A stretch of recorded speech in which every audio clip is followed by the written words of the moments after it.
Thank you everybody for joining in Bitshala PR Review Club. Today we are going to review a fork of Bitcoin Core called Bitcoin Inquisition. And the purpose of Bitcoin Inquisition is to easily try out consensus critical changes and trying to find their usage and potential bugs before we try to put them into Bitcoin Core. So I found this idea really interesting. This review club in IRC was done few weeks ago, where they had a good discussion over there. So we will go through the same questions, and we will also try to address any other auxiliary contextual question that we might come up along the process. To start off, the first question is like, did everybody review the PR? What's their feedback, concept, ACK, tested, ACK, or NAC? Anyone? I did a more conceptual review. Like I was trying to understand, like why do we need Bitcoin Inquisition, and Hmm. trying to get all the background details for that. Right. So, what's your take on why do we need Bitcoin Inquisition? Like we need. Oh yeah, like I read this very interesting mailing post by AJ. Like we need some way to justify the risk of messing with money. Hmm. So, like, how do we get soft forks from consensus to deployment? So, Hmm. ideally, there's like four phases you should go through. Like, first, you have to do the research, then, you have to do the development, then, you have to do evaluation, and then finally, the deployment. Right. Currently, we do not have a good enough way to evaluate. Like, how can we convince everyone that, Hmm. like, we are True. messing with money and there's a risk? How do we do that? So, we Right. need a way to do that that should work on real systems. Right. And so the idea over here is like, instead of like trying to go through this mass forces of overwhelming consensus, let's just be messy and try it around in a fail safe way, so we don't like mess around with the global money. At the same time, we get enough trial and errors done, and and that's also like will be helpful for convince people with enough usage and after running for a long time without any potential bug, that this is probably a good change to consider for Bitcoin Core. Anyone has any other perspective on this? If not, okay, we'll move on. And the next question is, why do you want to deploy consensus changes that aren't merged into Bitcoin Core? What problem, if any, are there with merging the code into Bitcoin Core and then testing on Signet afterwards? So kind of like we answered this question in the first point itself is, consensus changes in Bitcoin are real mess, right? And after Taproot, and we also saw like the unintended consequences of like a simple rule change that nobody thought of at the time of evaluation and review process. People were like mostly focusing on the technical details of Taproot, whether everything is good or not, and we kind of missed that the transaction size limit removal point, and that allowed ordinals to happen. And a lot of people are making the issue and creating and making this valid point that that kind of like unintended way of using Bitcoin blocks and Bitcoin transactions, can we like identify this kind of unintended consequences into deployments of Bitcoin Inquisition? What do you guys think? I didn't get you. Like, uh, you're asking whether we can test these kind of consequences. Yes, like something that people will use the design for, that the intention wasn't there by the designer. Uh, can we like check that in Bitcoin Inquisition? My hunch is we can't, because to make this kind of behavior apparent, it needs to be open up to the broader global network and public. So a lot of people look at it, a lot of people try to use it, and probably a lot of people try to do something else like 1 year later down the line, and then they find like, oh, there is a way to work around something, some rules and restrictions of Bitcoin Core because of a soft fork. We can't really check that even in this Inquisition way, because still Inquisition will be, if I understand correctly, it will be tested by the developers who are designing the things, who are like trying to find use cases of that soft fork, not by random people trying to do random things, right? Yeah, that makes sense. Like people need some sort of motivation to try this kind of stuff. Yeah, yeah, and also like it's not at all obvious at the start of the deployment that something like this will be done or could be done. Probably like if somebody was looking at that code on Taproot where the transaction size limit was removed, they could have thought about, you can make a pretty large transactions, but nobody was thinking about ordinals at that time, right? So. Oh. It is really unintended. Like like Uh, nobody even brought that point up. I think so. I think so. Like there was never an issue around that point that the transaction size isn't limited anymore. And probably that was good because in Taproot you want to have like big Merkle trees inside the script, right? And they can go very large, right? And that was the reason why probably they removed the transaction size for the use cases of Taproot. And what they didn't intended was like you can also put in a blob of data in the same font, in the same place where you will be putting a taproot Merkle trees. Hmm. I was gonna say even the P2SH change that happened in 2013, Mm-hmm. to some extent even that added the provision of multiple address types, right? Mm-hmm.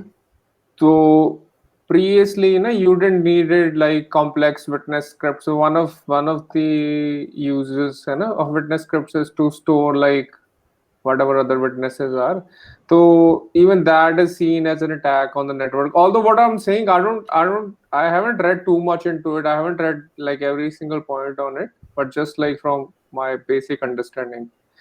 And then Taproot and everything was kind of like, a build up on that provision of, you know the complexity of different address types, and then whatever other functionality you can build on top of it. So I think it's just like subconsciously people like started doing whatever, the authority said is the right thing to do, and nobody questioned that, this shouldn't be done. That's what I think. I might be wrong. Mm-hmm. Also, at the same time, the question is, it's not about authority because that would actually make the problem simple. The problem is actually harder than that. It's about like these trade-offs between design decisions for a certain intention, and that intention makes sense. Like taproot makes sense. Like if you want to have like a very complex smart contracting system to on Bitcoin to do a lot of complex things that people want to do in other chains like Ethereum and stuffs, taproot makes a lot of sense, and the design is like pretty neat. But at the same time, the same intention of putting large scripting logic inside the witness is also a path to put large data inside the witness. Um, Correct. I was going to say anything that makes sense might be good in the short run, but folks might not be considering like the very long term consequences of what is being done, right? So like what will happen because of this change 20, 30, 50, or 100 years down the line? If you're not thinking of that right now just because you want to build a feature, what good is a feature, that brings centralization to Bitcoin 20 years down the line? It's of no use. Bitcoin is right. supposed to exist for thousands of years, and we need to like think of every single feature as adhering to that fact. Yeah, and every single feature will eventually have like is a potential for an attack surface. So that's why like after that people got like Exactly. really cautious about activating soft fork and stuffs. And that's why like a lot of developers are also feeling the heat that a lot of soft fork proposals are kind of like in stale for a long time now, and not enough consensus has been created around it, right? So Which is good. could be, not could not be, like depends on whom you are asking. And that's the thing, like there is no one single definition of good for Bitcoin, and there True. cannot be. And so so that's what it is, what it is, and we just have to live with it, and we just have to make sure like we do better, and Yep. we have enough eyes and enough brains thinking about all the problems, all the good things, all the bad things, everything. So okay, anybody has any other point around this deploying consensus changes? A bit off track, but I think P2SH, I'm not sure, but I think it was deployed on testnet. It was, I think so. I'm not That would make 100 on my, sense, I guess, yeah. because they would want to like test it first and then deploy it on Yeah. mainnet. Yeah, I think Taproot also got deployed in testnet first, and that's probably is in Or general Signet. how it does. Segwit also, I guess, is the case. Anybody has better information on this?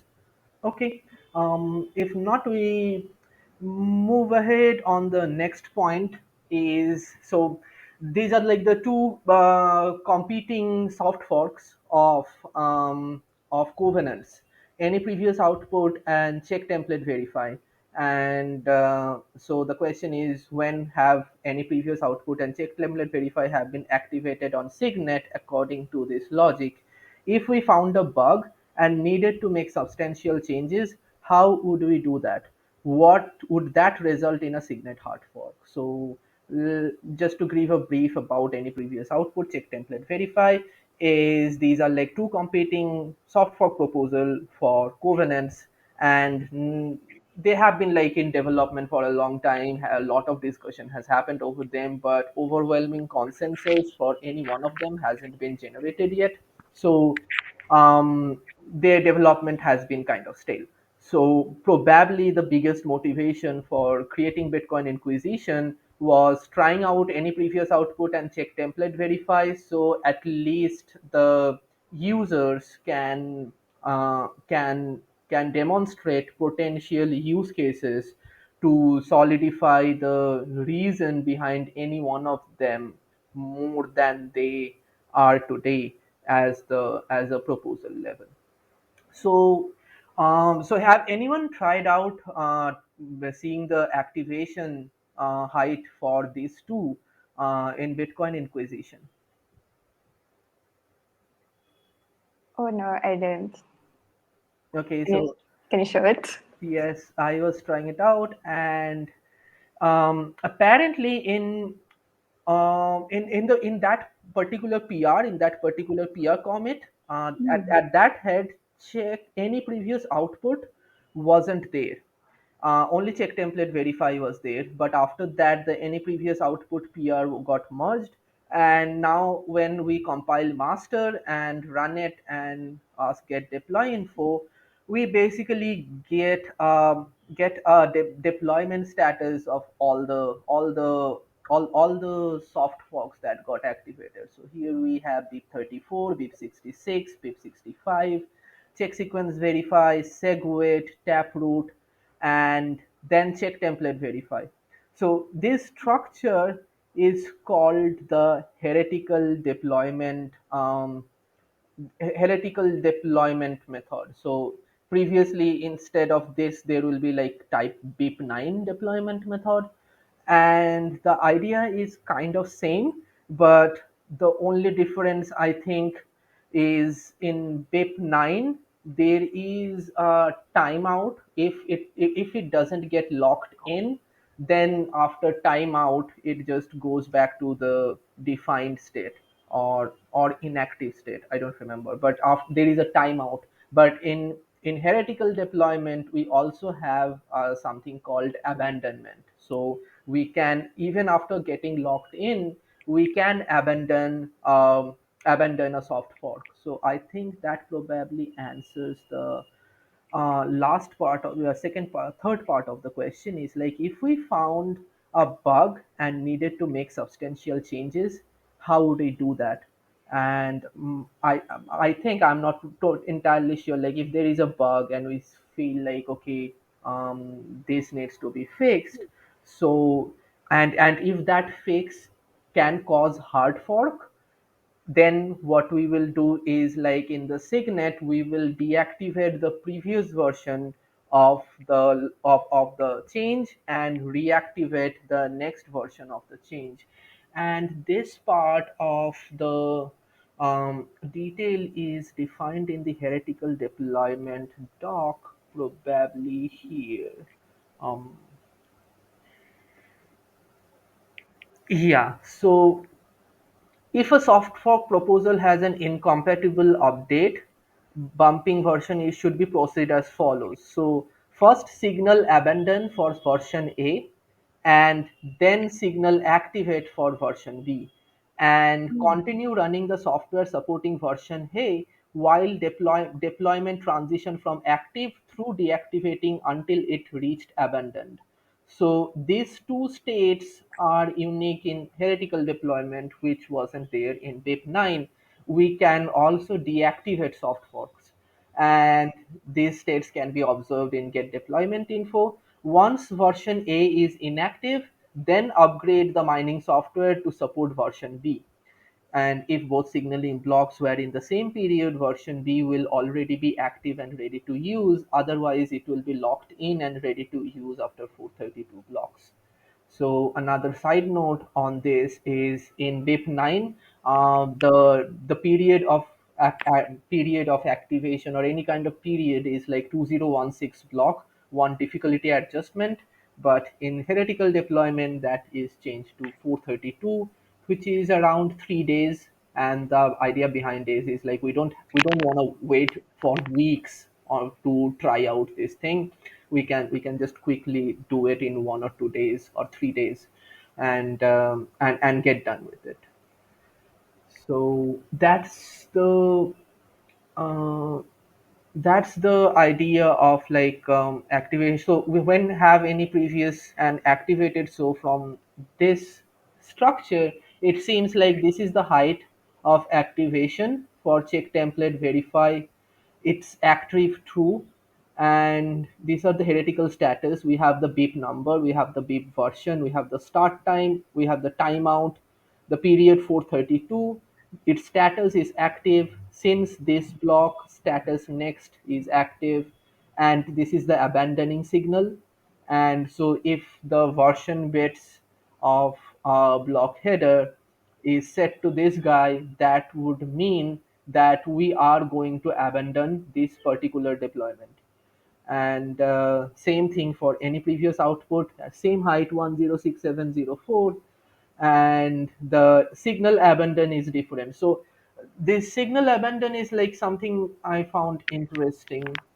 By the way, before I keep rambling on, anybody have any questions, points, and parallel discussions at this point? I have a small doubt. I don't know if it's stupid, but what's the difference between Signet and Testnet? Like, uh, Hmm. That's a good question.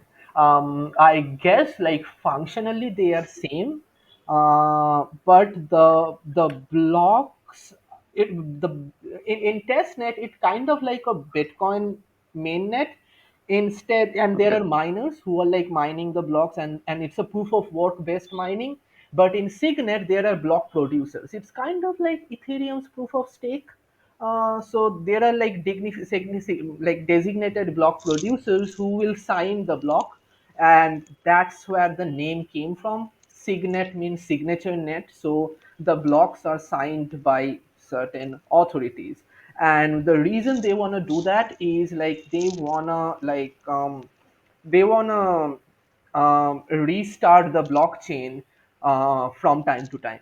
And the oh, reason okay, they want to do that is like without that, what was the problem in testnet is like people started trading testnet coins, and Uh, Because like even if it wasn't like main Bitcoin network, but there were like scams going on where people were like selling that this is cheap Bitcoin and it will go up in price, and if enough people starts believing it, it actually starts going up in price, right? So the way to tackle that in testnet was, so there was like in testnet they used to like redo testnet. So there was testnet 1, testnet 2, testnet 3. But then to address this problem better, they came up with the signed block thing, and that is called Signet. Functionally, it's same as testnet. You can get free coins to test out. There are blocks every 10 minutes, and transactions are mostly free. And it's also syncs up very fast within like 20-30 minutes. okay, thanks. That's clear. Okay. Um, any other points or discussion? So, yeah. Raj, we have this period of 432 blocks.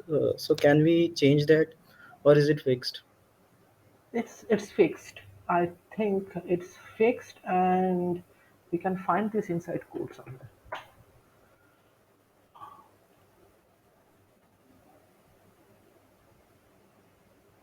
Yeah, this guy. Rule change activation threshold 432, minor confirmation is 432. So this is like hard coded inside the code base. So we cannot change that as a parameter. Okay. So this main feature or change which Inquisition introduces is that signal timeout for abandoning soft forks, right? Yeah, and basically the heretical deployment idea. So that's the crux of the main change of of of this fork basically. So the heretical idea is like the main point of heretical idea is like being able to abandon things, and if something goes wrong, we should be able to roll back and try out fresh without hampering anything. Mhm. I kind of, yeah, I think I kind of know what BIP9 is, but I did not really understand how this block signaling works. Like, So BIP9, you yeah. have like this kind of threshold thing that 95% of the blocks in the previous difficulty period has to signal for the soft fork. Then the soft fork will be considered active, and or then the soft fork will be considered locked in. And in That's minor activated soft fork, right? that's minor activated. So that's BIP9 basically, Yeah. right? And in heretical it's like you don't need those 95% threshold and one, just one miner need to create a block with one particular version bit, and Hmm. then it's considered as active. So, like, if I want to signal both support for APO and CTV, Hmm. I mean, I think can we do that simultaneously? I'm not very sure. That's a good question. um with the because the version bit will be different for different thing. Anybody knows if we can do like parallel activation at the same time?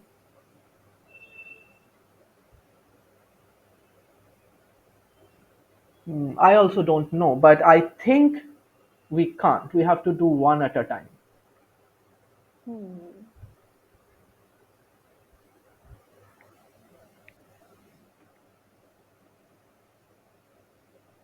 Yeah. How do So, you define activation? Like, very basic. so probably the best place to answer that is the heretical deployment idea is um, so this is signal activate and this is Ah. signal abandon, right? So signal activate is a particular integer that will be composed with this, and a miner need to put in the version number inside a block, and that will like signal the activation, Ah. right? And uh, requirement, the specification.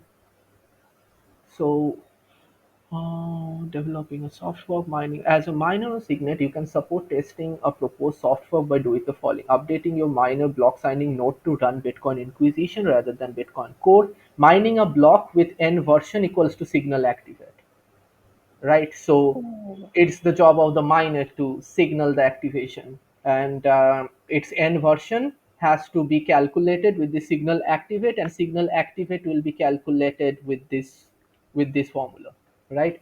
For this, there will be the BIP and there will be the BIP version. So for a particular soft fork, for a particular BIP with different BIP version, we will also have different signal activation.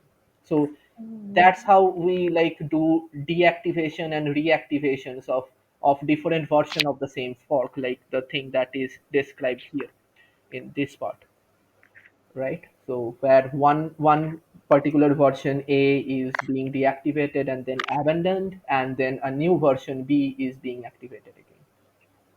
Oh, so a block could only have one n version, meaning only one Yeah, proposed block resultant should n. only have one n version, so there is like only one signal you can do at a time. But you can do Uh, one after another, right? Like just signal for A, let it activate, then signal for B, let it activate, signal for C, let it activate, things like that. Oh, so it's all active till its timeouts. Yeah, I think like it's so the active status is like shown here. The transition for abandon, the transition to activate a fork, it will be defined, then it will be started. So waiting for the or waiting for the activation signal or timeout, and then locked in. Locked in is still inactive and will be active in the next period. And after one difficulty period, it will get activated. Oh, a period is basically 6 days. A period is basically 432 blocks, right? So how many days of that? uh, 3 days, I think. Exact 3 days. 3 days, yeah. 10 Yeah, minutes of 3 days. block, Right. Yeah. that's 3 days of a period. So after a miner signals in, like that will initiate the locked in, and this state in BIP 9 was 95% of the miner signaling in. For here you just need one miner signaling in. But Raj, I was gonna ask the same thing. So why one minor? Because we don't need this to be, we don't need the overwhelming consensus for Signet, right? Oh, oh, oh, this is just for Signet though. This is just for Signet, yeah.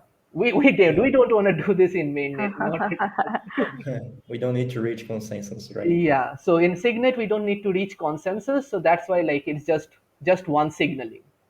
Okay, okay. Signet is very permissioned. Yeah, right. So where were we before we started this discussion? Yeah, this happened, that's okay. So if we found, like, we answered this guy, we answered this guy, and if we found a bug needed to make a substantial change, how would we do that? That's like that deactivation and reactivation from version A to version B. And would that result in Signet hard fork? um, I also am not very sure about this part. What do you guys think? When can a Signet hard fork?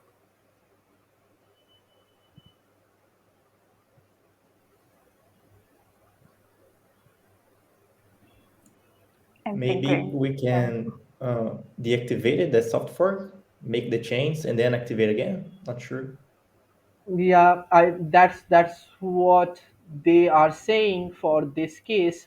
If a soft fork proposal have incompatible update, like bumping version A from version B, I think what they mean by incompatible update is a potential hard fork, right? So Yeah. version B is not compatible with version A, so we can't just apply version B on top of version A. So we have to roll back version A and then reactivate version B. And that's probably the reason. The reason behind that is like we wanna do incompatible changes, and we don't wanna constrain ourselves with only compatible changes, or backward compatible changes. And because we want to be flexible, we want to change whatever it's needed to be changed and not think about whether it will break compatibility. So probably that's the answer of the question. Would that result in a Signet hard fork? Depends on like how we are deploying the new version changes. If it's incompatible, if we just apply on top of it, that will cause an hard fork. But then we will, but the way to do that is like deactivate the previous one, then reactivate a new one, so the network has enough time to readjust itself. Any other question on question 3 before we move on to the next one? Like how this reactivation and deactivation will happen, like Okay. So here in this part, in this paragraph, they are basically saying the same thing. So we have, suppose we have a big version A that has been deployed. We found a bug. We modified the version. We got a new version of the proposal, version B. So what we do?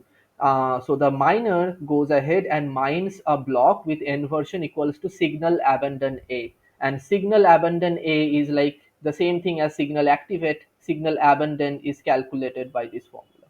So the moment signal abandoned A block is mined, and um, to signal that it will no longer be supporting the old version of the block. So the moment it got mined, so this transition happened. So um, so locked in or active, it was previously active. The moment it got the deactivating signal, it will go into a deactivating mode, and this deactivating mode will again be of 432 block height of window. And after 432 block height, that particular version of the soft fork will be abandoned, right? So the protocol will not enforce that particular rule. And then the reactivation part is miner again blocks mines a block with n version with signal activate B. So that's why like in the signaling system, like signal activate and signal abandon, we also have bit version, right? So depending on the version of the soft fork, our signal, the n version field will also be different. So we can unambiguously identify what is being activated, not only the soft fork but the version of the soft fork that is being activated and deactivated. Does that answer the question? yeah, understood. Thank you, Raj. Okay. So if, yep, anyone? Maybe. Another question about Signet is like when we are running on Signet, are we connected to other nodes as well? Yes. So then it will be full chaos, right? Because any miner can start a soft fork No, there is no because you just concept of any miner in Signet. That's why it's permissioned. There are like specific miners who are going to mine. I don't know who are how okay, many miners, like one, two, or 10, but they are like defined. Like not anybody can join in and start mining Signet blocks. okay, makes sense.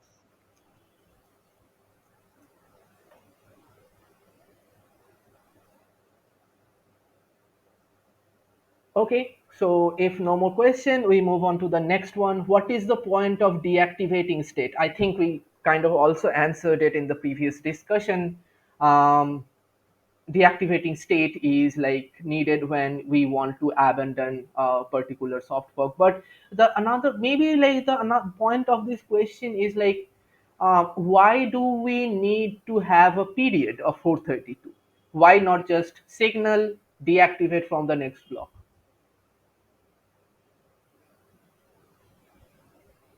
Anyone wanna take a stab at that? Why we need a period of 432 or like any period at all? Said we can get all our coins back, even if it's Signet coins. Yeah, that's the answer. I don't know if there are more nuanced and involved answer than that, but that's the answer because you don't wanna like burn people's coins that is locked into a version that got a soft fork that got just blew away immediately. So as a user, if you have coins in the soft fork, you have 432 blocks to reclaim them back. And Yeah. How did they choose 432? That's a good question. How did they choose 432? It's an odd number. It could have been 400 or 430, 435, but 432, I think that exactly matches as 3 days. Yeah, Hmm. So that's probably the reason. Now, then the question is why 3 days? Why not just 2 days or 4 days? Yeah. But yeah, they have to choose something, I guess. Three is a good number. And so that's what they went for.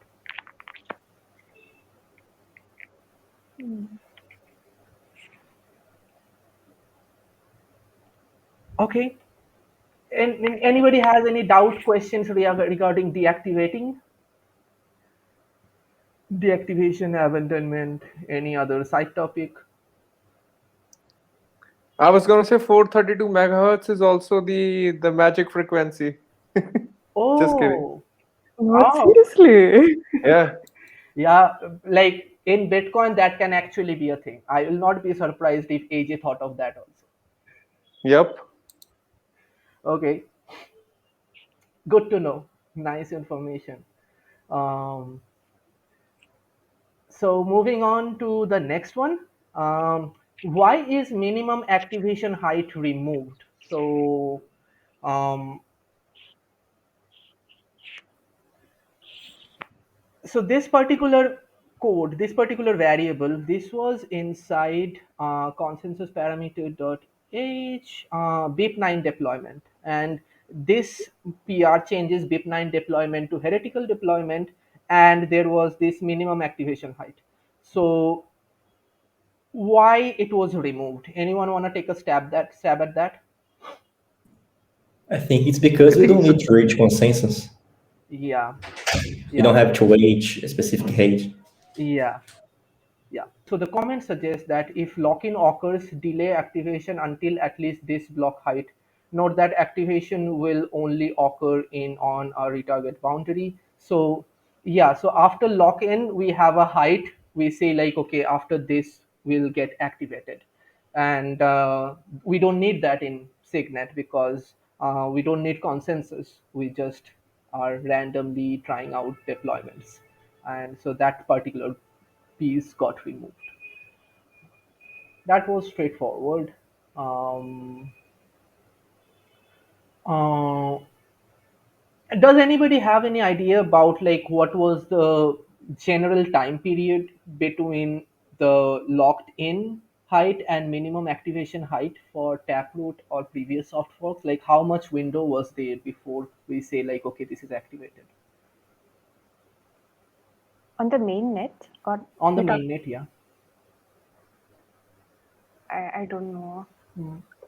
Yeah, I'm also not very sure, but it was like few months, like 4 5 months, something like that. Yeah, yeah. It took a long time, yeah. Hmm. Yep. Okay, so next question: were you able to compile and run the code?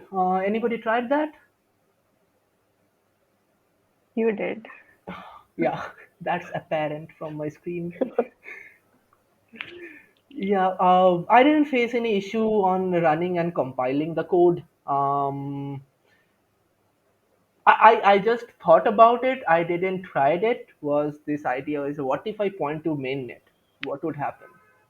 And like, would it like run? Would it like sync? Or would it like crash? I have to try that out. But anybody has any idea? It Bitcoin should hard fork, Inquisition. right? Huh, probably. Yeah. And probably it will hmm. Probably it will I'm not sure like what it will do. Will it hard fork? It will try to do this any previous output and check template verify deployment, but that's only my node specific. I mean, you need to be a miner, right? To signal stuff and all. No, I'm not saying about signaling stuff. I'm just saying like just take Bitcoin Inquisition and run it pointing at mainnet. Oh, what would The happen? config and the data directory. Yes, basically, just change the config from Signet to mainnet, and what would happen in that case? I just have to try it now. Let's see. We'll like not sync the whole thing. Uh, we'll stop it at the start.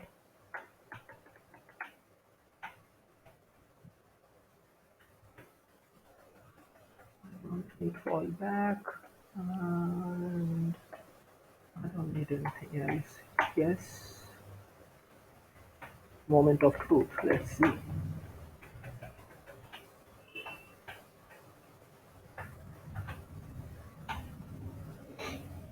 Selected network main is unsupported for this client. Select rectest or signet. Very cool. Uh, That's what happens. You could go delete that line and Oh, right. We can go delete that line. I don't know why, Yeah. Yeah. but you'll have to compile something. It will take some time. Maybe I'll Yeah, try out later and report in the group what yeah, happens. cool. Okay. So I don't think anything there to talk much about compiling and running. Were you able to test the code? What kind of test did you run? This is an interesting question. Like, what kind of test do you think we can run to check this particular PR? And in the IRC meeting log also, like they started the discussion, but there wasn't much discussion happened over there. So anybody has any points on like how can we test this thing?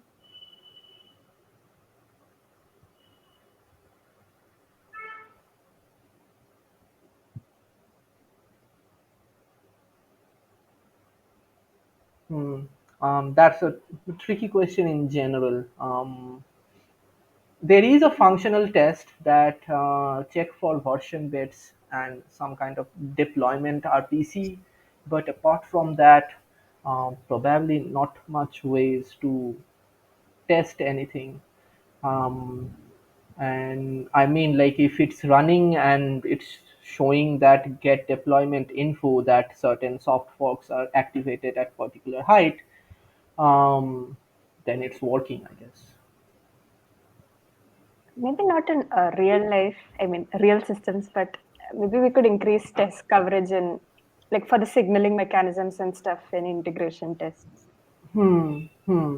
I think there are tests like that for integration tests First inside test. yeah, and inside also there is some first test on version bits, and Oh, in functional tests there will be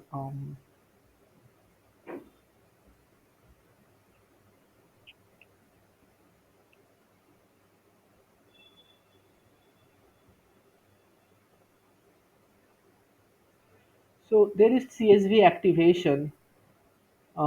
This is like testing some activation height, basically checking whether certain things are activated at certain places. But that's not true. The same for mainnet and testnet. So probably that's not testing the mainnet logic. Um, that's true. check template verify.py. This particular guy isn't there in Bitcoin Core. This is added in Bitcoin Inquisition. And oh, this is a check template verify test. Okay. Huh. That's cool. Like this is a cool place to like go learn about check template verify. Um, but I'm not finding anything specific to activation or deployment. Hmm. There is also a test that got touched into this PR.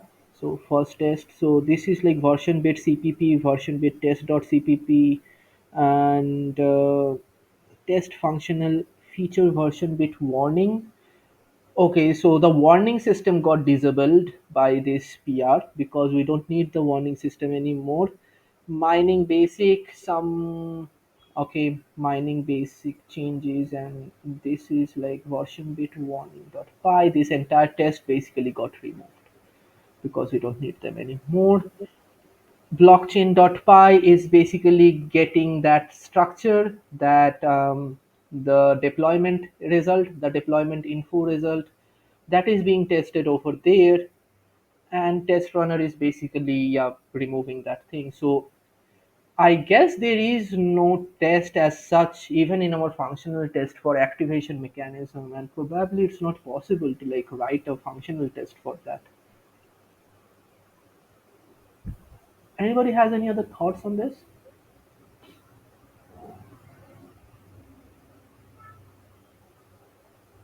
Hi, Bruno. Like he texted. Unrelated to the question.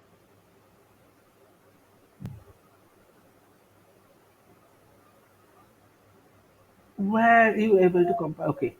Um, Sorry, I'm not being able to like see the Jitsi screen, because if I do, then it's doing feedback. So, so let me know if there's any comments and stuffs like people posting over there, and we'll take on that also. So, why? Next question is, why is Taproot buried? Or probably a better question to ask is like, why is anything buried? What is buried? I didn't understand. Okay, so that's a nice thing to like take a look at, burying deployment. This is a link. Why do we bury deployment? And basically, I think the best way to look at it is chain parameters.cpp simple deployment and activation deployment test dummy.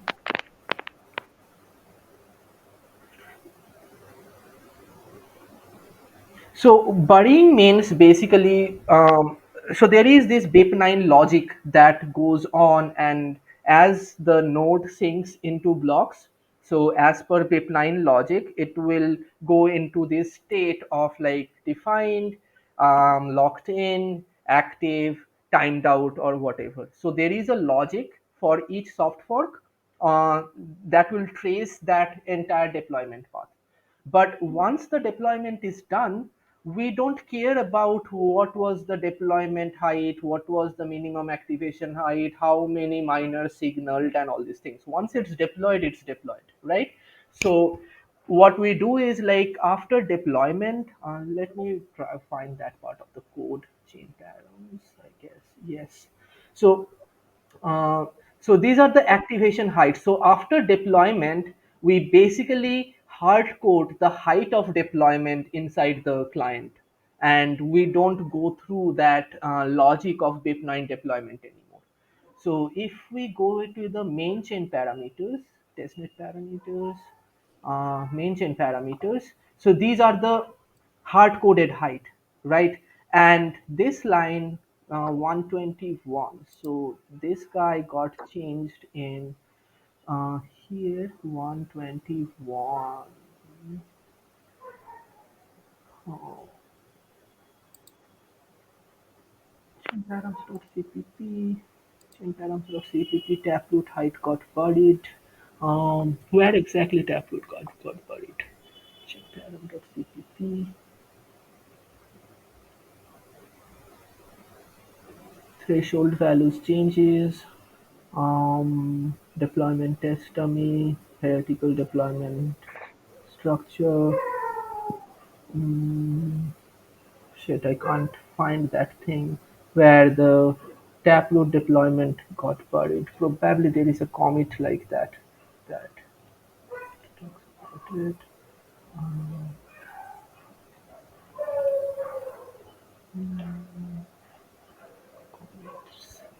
Um, Add support taproot supreme heretical version with unknown version with bury taproot deployment.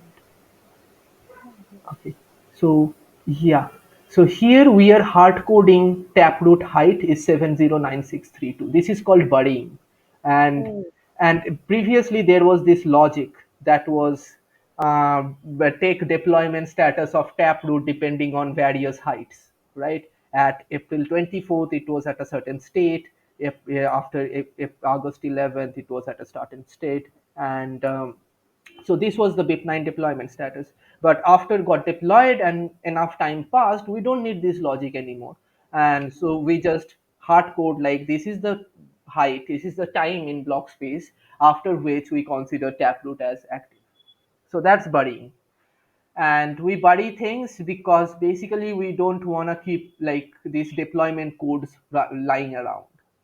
Like they are not useful after deployment, and we don't want to keep maintaining them, so we just change them into one single line. And that also happened for all other things. Segwit got buried, CSV got buried, BIP66 got buried. Makes sense. So we don't need them to go through those cycles again, like that Yes, abandon, yes, deactivate. yes. Yeah. Any question on burying? And for people who are interested in burying deployments, there has been a review on why we bury and how we bury. So that's interesting to also check.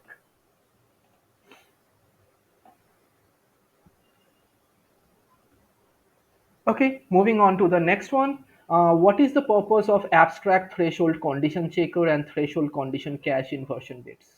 Anybody check that out? Like, what is this structure and what does it do? Basically, the comment says it.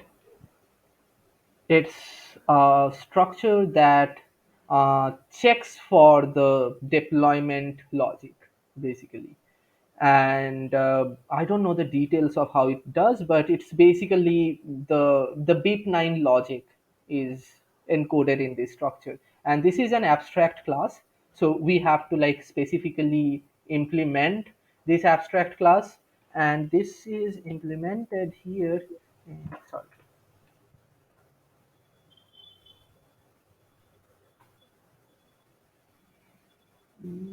Yeah, version bit condition checker. So version bit condition checker implements this class, and it's basically the logic that checks for version bits and spits out deployment status. Like and so um, version bit condition checker, and then there is a version bit cache, which basically caches some version bits. I don't know exactly why, but it does. And this is inside version bits.cpp, and this class is useful for doing BIP9 deployment. And test condition checker is also another thing that is like doing this, um, implementing this abstract class.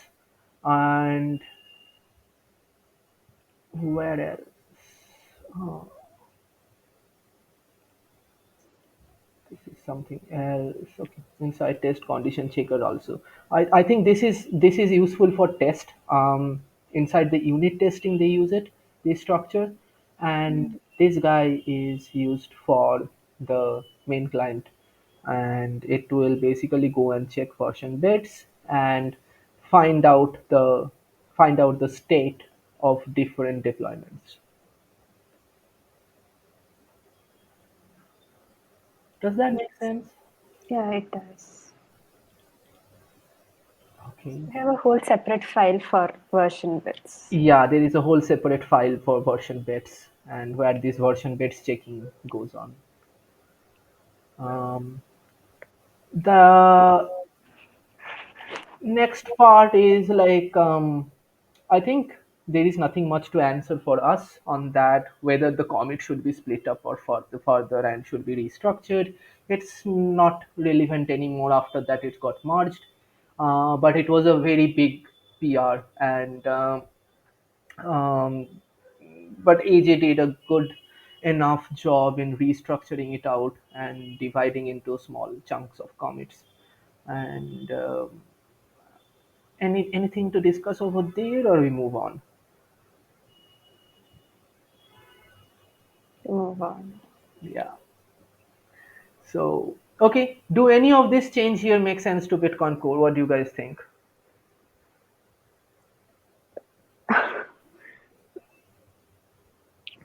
I mean, it's not going to happen. Yeah. I think the taproot embodiment, that makes sense.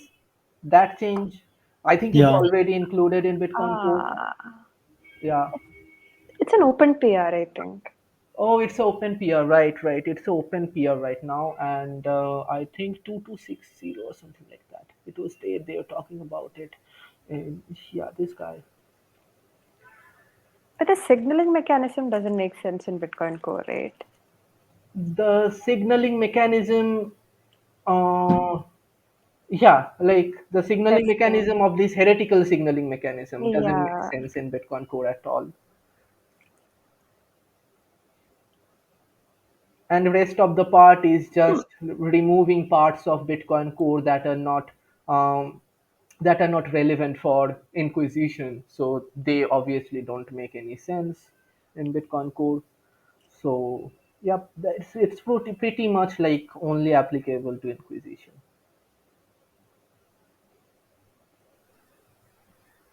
Okay, we are almost at the end of the time, and this was a nice and fun one. Thank you, everybody who joined in. And if we have any last moment questions, we will take that, or else we will see you guys next week, same time, with another PR. Thank you for hosting. Thank you for Like coming along. I learned a lot. Yeah, me too. That's why I'm doing this, and it allows me to learn also at the same time.